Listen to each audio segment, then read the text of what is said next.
friends, welcome to video lecture on dynamics of machinery. In the today's lecture, we'll discuss about free damped single degree of freedom vibration system, session 3. Let us start. Contents for today's lectures are logarithmic decrement, equivalent dampers, significance of logarithmic decrement. Now, logarithmic decrement. By referring this figure, already seen the third case while the discussion of viscous damping, that is under dam system when the value of zeta is less than 1. So already we are familiar with this response occurs because of the under dam system. Okay, so by referring figure number 7, the points A and B represent two successive peak points on the response curve under dam system. Okay, so XA and XB represents the amplitude corresponding to the points A and B, and TA and TB, this TA and TB represents the corresponding timing. We know that the natural frequency of the damped vibration is omega d equals to square root of 1 minus zeta square into omega n radian per second. Therefore, Fd is equals to omega d divided by 2n in terms of cycles per second or hertz. Hence, the time period of oscillation is nothing but the difference of this Tb minus Ta. So, it must be equals to 1 upon Fd. So, 1 upon Fd is nothing but the reciprocal of this one. 2 pi divided by omega d will comes. So, we know the relation for this omega d. Omega d is nothing but square root of 1 minus zeta square into omega n. So, replace this omega d by this term, square root of 1 minus zeta square into omega n. Okay, so in this way I can get the time period of oscillation from equation number 18. So here is the equation number 18. Already we have seen that in the third case, that is in case of under dam system, we know this one x relation, x equals to x naught divided by square root of 1 minus zeta square into this term. So this term indicates the amplitude of the vibration. So corresponding to point number A and point B, we can get the amplitude in this way: xa equals to x naught divided by square root of 1 minus zeta square into e raised to minus zeta into omega n Ta. Similarly, corresponding to point B, so here is the point A with us and here is the point B with us. Okay, so corresponding to point A, we can get the amplitude like this one. Similarly, corresponding to point B, we can get the amplitude in the same way. Only difference is here, the time it changes by Tb. So the ratio of this one, xa divided by xb, is nothing but this divided by this term divided by this term. Automatically this term get cancelled, and e raised to this term divided by e raised to this term. Okay, so we can get e raised to minus zeta into omega n into bracket Ta minus this one Tb. So if I take this minus sign here, so automatically instead of Ta minus Tb, Tb minus Ta will come here. Okay, so from this equation, so what's about this one? Tb minus Ta. Already this relation with us, Tb minus Ta is nothing but 2 pi divided by square root of 1 minus zeta square into omega n. So we can easily replace this Tb minus Ta by this term, 2 divided by square root of 1 minus zeta square. Okay, zeta minus this omega n term. Okay, after cancelling some terms.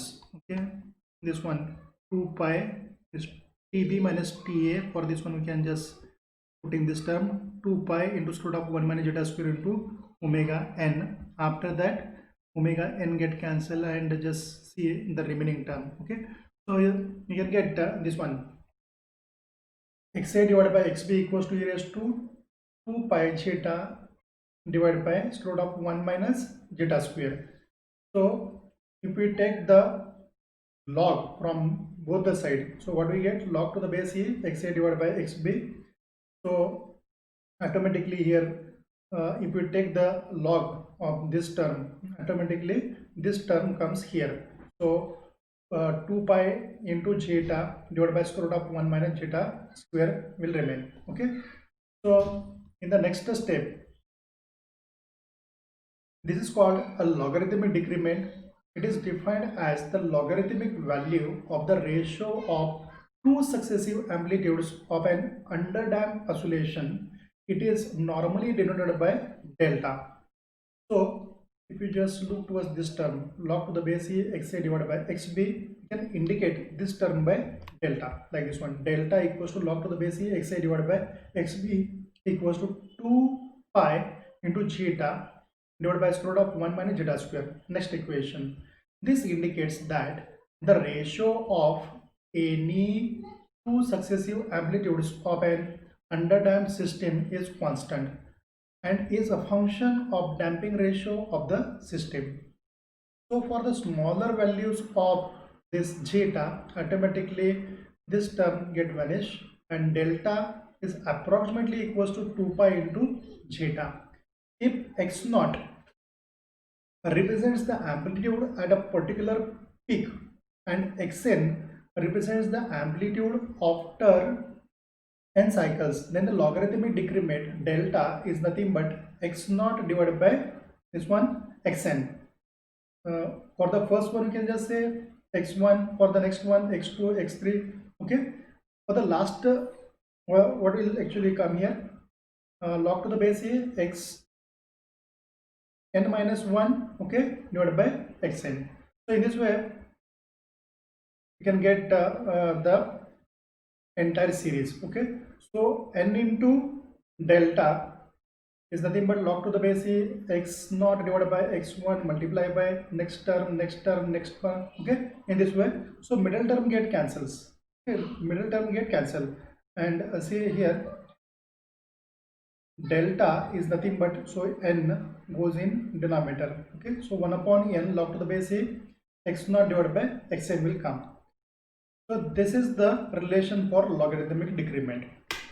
Next one, equivalent dampers.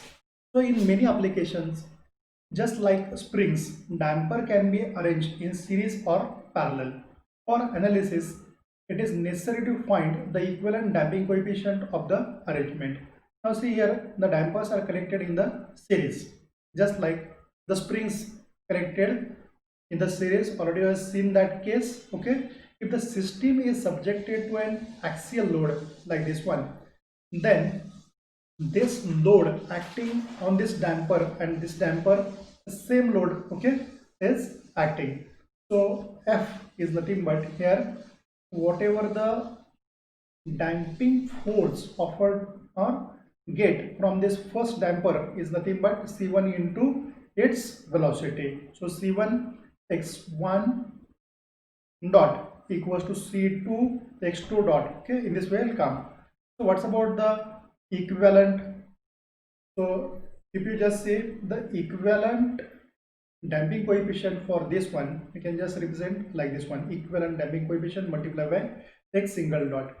So in this case, whatever the velocity, whatever the displacement of this comes, and this one must be addition of both the displacement. So this x is nothing but x1 plus x2. In the same way, we can get the velocity. Total velocity is nothing but x single dot equals to x1 dot plus x2 dot. So this x single dot is nothing but, if I take this C equivalent in denominator towards the another side, then F equivalent, this one F divided by C equivalent equals to Similar case with this x1 single dot. Okay, so f divided by c1 will come. Similar case with this one, f divided by c2 will come here. Okay, so here the value for the force is same, so f get cancelled. So in this way we can get the equivalent damping coefficient when the dampers are arranged in series. So 1 upon c equivalent equals to 1 upon c1 plus 1 upon c2.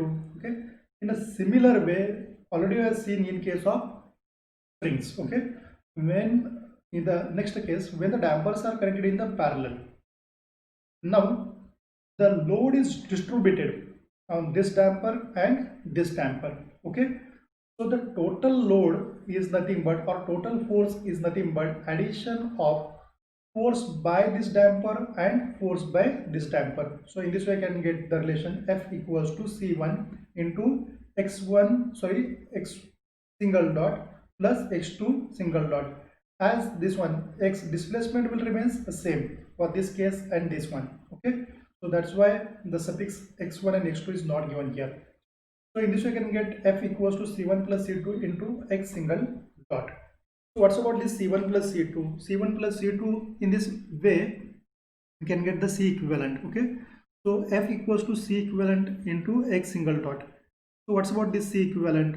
C equivalent is nothing but, if I consider the F force, C equivalent into x single dot equals to C1 plus C2, okay, into x single dot. This get cancelled. So C equivalent is nothing but C1 plus C2. We just compare this case with the springs connected in the parallel, the same result in front of you. Okay. Now next one is nothing but the significance of logarithmic decrement, experimental method to determine the damping coefficient. Okay. Now the logarithmic decrement helps in determining the damping factor zeta, and hence the damping coefficient C can be calculated. For that, experimental setup in front of you. This setup consists of, here the oil damper, okay, in front of you, and here is the tank, okay, where the oil is filled, whose damping coefficient is to be determined. So what's about the experimental procedure? This diagram shows the experimental setup, which consists of disc immersed in oil. This is the disc immersed in oil, okay, whose damping coefficient is to be found. The disc is suspended with the help of a wire. The disc is actually held with the help of this wire, suspended with the help of that wire. The disc can be set to motion, and with the help of drum and pencil arrangement, the amplitude versus linear transverse can be recorded. Now let's see the setup. So here this one drum with us, in which actually this drum is filled with the help of oil, whose damping coefficient is to be determined. So this plate, okay, conical plate is there, okay, that plate is suspended with the help of this wire. Now to conduct this experiment, initially this damper is fully stretched in upward direction. Now see here, the arrangement is done in a such way that at the end of this bracket, one pin is attached, and on a cylindrical portion, on a hollow drum, the paper is wrapped.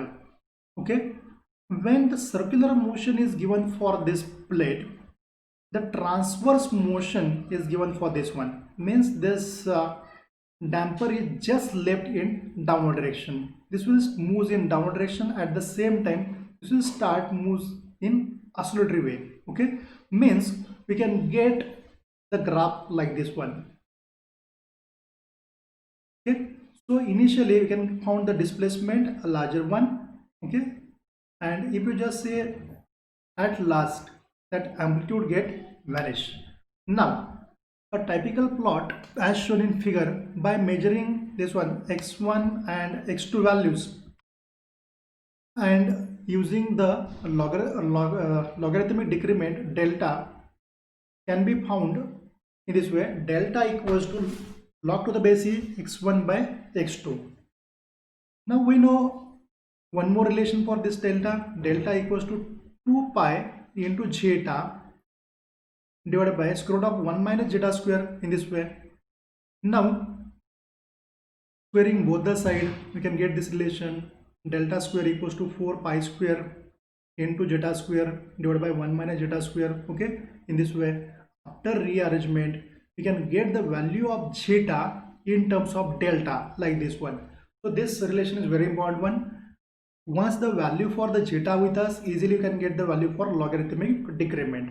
So in this way, after rearrangement, we can get the relation for this zeta. So zeta equals to delta divided by square root of 4 pi square plus delta square. Okay, so thus zeta can be evaluated as delta is known experimentally. Now we know this relation zeta equals to ct divided by 2 into square root of kt into I. For a disk suspended with a wire about its center of gravity, the mass moment of inertia will be I equals to 1 half m into r square, where m indicate the mass of the disk, r indicate the radius of the disk. So torsional stiffness kt can be found out by this relation. Mt divided by theta equals to gj divided by L.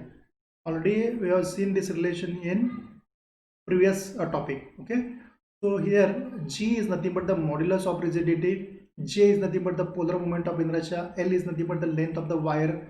So substituting the value of ct, which is the damping coefficient of oil, and then can then be calculated. Okay, thank you. Hope the concept regarding logarithmic decrement, equivalent dampers, and significance of logarithmic decrement clear to you. Thank you.